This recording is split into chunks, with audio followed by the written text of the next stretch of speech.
Hello friend, मैं लाडो आपका स्वागत करती हूँ आज के इस नए वीडियो में। आशा करते हैं कि आप बहुत ही अच्छे होंगे। फ्रेंड, पेट का पेपर मेरा 29 तारीख को था और इसके बाद पेपर कैसा रहा और इसके बाद आने जाने में कितनी प्रॉब्लम हुई, ये सब जानने के लिए आप मेरे वीडियो में लास्ट तक बने रहिए। तो फ्रेंड, खैर जाने में तो कोई प्रॉब्लम नहीं हुई, हम आसानी से अपने सेंटर पर पहुँच गए और इसके बाद एंट्री किए और इसके बाद जब पेपर सामने आया तो फ्रेंड मतलब देख के तो ऐसा लगा कि मतलब ये कहाँ से क्वेश्चन आ गए हैं, कुछ समझ भी नहीं आता। 15-20 क्वेश्चन ऐसे थे, पूरा उलट पलट कर देखने के बाद ऐसा लगता था कि हम इसे कर सकते हैं।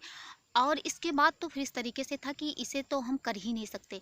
फ्रेंड, इसके बाद फिर मतलब पेपर हुआ और इसके बाद बाहर निकले तो हर कोई मतलब जितने लोग पेपर देने के लिए आए थे सारे परेशान थे, यही सोच रहे थे कि किस तरीके से पेपर कैसे आ गया, कुछ समझ में आता है। जिनका हमें लगता है कि मैथ जो है और इसके बाद ग्राफ और रीजनिंग ये सब बहुत ही अच्छा था, जो कि करते थे, हमें लगता है कि 20 क्वेश्चन अगर करते तो 20 में 20 उनका सही रहता था। उनकी ऐसी स्थिति थी कि हमें लगता है कि शायद 2-3 करने में उनकी ऐसी की तैसी हो गई। खैर वाकई में ये बहुत ही ज़्यादा हार्ड पेपर बनाया था और शायद इसके पहले शायद कभी ऐसा क्वेश्चन हमें लगता है कि शायद नहीं पूछा रहा होगा। ये शायद यही सोच के आयोग ने बनाया ही रहा होगा कि हम करने ही नहीं देंगे। कहीं ऐसा तो नहीं कि वो झगड़ा वगड़ा करके आया था और इस तरीके से पेपर बनाया था कि चलो ठीक है, गुस्सा कहीं और का गुस्सा कहीं और निकाल देते हैं। खैर पता नहीं, हमें तो नहीं समझ में आया।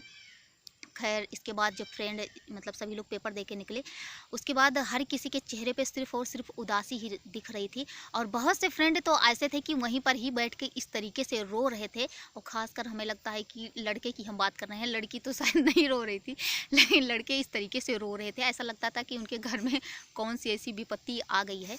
तो खैर फ्रेंड, इसके बाद फिर मतलब पेपर हुआ ख़त्म और इसके बाद फिर आए कि चलो ठीक है अब घर चलते हैं। इसके बाद आए जहाँ पे बस स्टैंड पे और वहाँ पे आए तो खड़े थे तो ये पता चला कि चलो ठीक है अब जो बस है वो 2 बजे मिलेगा, क्योंकि जो फर्स्ट मीटिंग मेरा पेपर था 29 तारीख को, तो 12:20 के बाद फिर मतलब हम रूम से बाहर आ गए थे और सभी लोग आ गए थे। तो इसके बाद आए वहाँ पे ये पता चला कि 2 बजे मिलेगा, तो चलो खैर ठीक है। उसके बाद कुछ लोग आए, वो बताए कि यहाँ से नहीं, बस थोड़ा सा दूसरी जगह जाओ, वहाँ पे मिलेगा। फिर टैक्सी करके वहाँ पे गए तो इस तरीके से और लोग आए, बोले यहाँ से नहीं वहाँ से मिले। मतलब इस सब मिला जुला के इतने ज़्यादा परेशान, इस तरीके से भटकती आत्मा जैसे उस दिन थे। और पहली बार उधर हम गोंडा में पेपर देने गए थे, इतने ज़्यादा परेशान हो गए थे कि मेरे कुछ समझ में आया। एक तो इस तरीके से था कि पेपर इस तरीके से आया था, दिमाग ख़राब था, ऊपर से बस नहीं मिल रहा था, वो भी दिमाग ख़राब था। तीसरे ये था कि जहाँ पे हम बैठे थे इतना ढेर सारा वहाँ पे धूल उड़ रहा था, पूरे बाल में सिर्फ धूल ही धूल दिख रहा था। आँख में इस तरीके से इतने ज़्यादा धूल पड़ गए थे कि शायद देखने पे इसे इस तरीके से धुंधला दिखाई देता था और ठीक ठाक मतलब धूप भी था।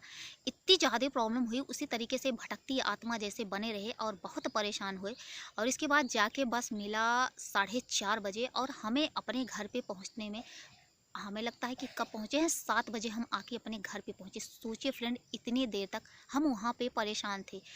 फ्रेंड, इसी तरीके से जो और भी लोगों का हम बताते हैं कि जिसे हम जानते हैं, वो आए हैं पेपर देके, यानी सेकंड मीटिंग था तो रात में पेपर देकर आए हैं। और इसके बाद क्या था, 2 लड़के थे और 1 लड़की थी और उन्हें हमें लगता है कि रात में जाना था, शायद 20-25 किलोमीटर जाना था उन्हें।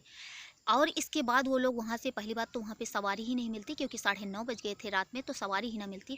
और उन लोगों को पैदल ही उतनी दूर तक जाना था। बात ये थी कि घर वाले इतने सक्षम ही नहीं थे कि इस तरीके से उन्हें कोई रिसीव करने आए, लेकिन फिर भी उन लोगों के दिमाग में, मन में ये जज्बा था कि चलो ठीक है, किसी तरीके से पढ़ के, किसी भी तरीके से इस तरीके से करके कुछ बन जाते हैं, जिससे ये समय तो ख़राब है लेकिन आने वाला समय जो है वो कम से कम सही हो जाए।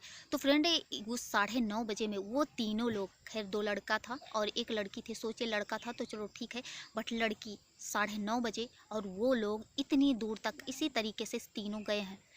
फ्रेंड, किस तरीके से लोग पेपर दे रहे हैं, कैसे क्या कर रहा है, कितनी प्रॉब्लम का सामना करना पड़ रहा है किसको, आयोग से इससे क्या ही लेना देना है। उसे तो यही करना है ना कि जहाँ जिसका मन करे, उसका मन कहता है उधर ही उसे भेज देता है। ये भी नहीं सोचता कि मतलब जाने में कितनी प्रॉब्लम होगी, पता नहीं वो जाने में सक्षम है या नहीं, लेकिन उसे तो सिर्फ यही दिखता है ना कि अगर ये करना है तो यहाँ तक इन्हें जाना पड़ेगा। तो फ्रेंड, पेपर तो सच्ची इस तरीके से हार्ड आया था, आपको भी पता होगा, आप पेपर दिए होंगे। और फ्रेंड, फिलहाल यही था। और प्रॉब्लम तो बहुत से लोगों को बहुत ज़्यादा हुई आने जाने में। खैर लेकिन वो किसी भी तरीके से करके पेपर दिए। तो फ्रेंड, आपका पेपर कैसा रहा जब आप दिए, आप हमें कमेंट में बताइएगा। तो चलिए मिलते हैं अगले वीडियो में, तब तक के लिए थैंक यू।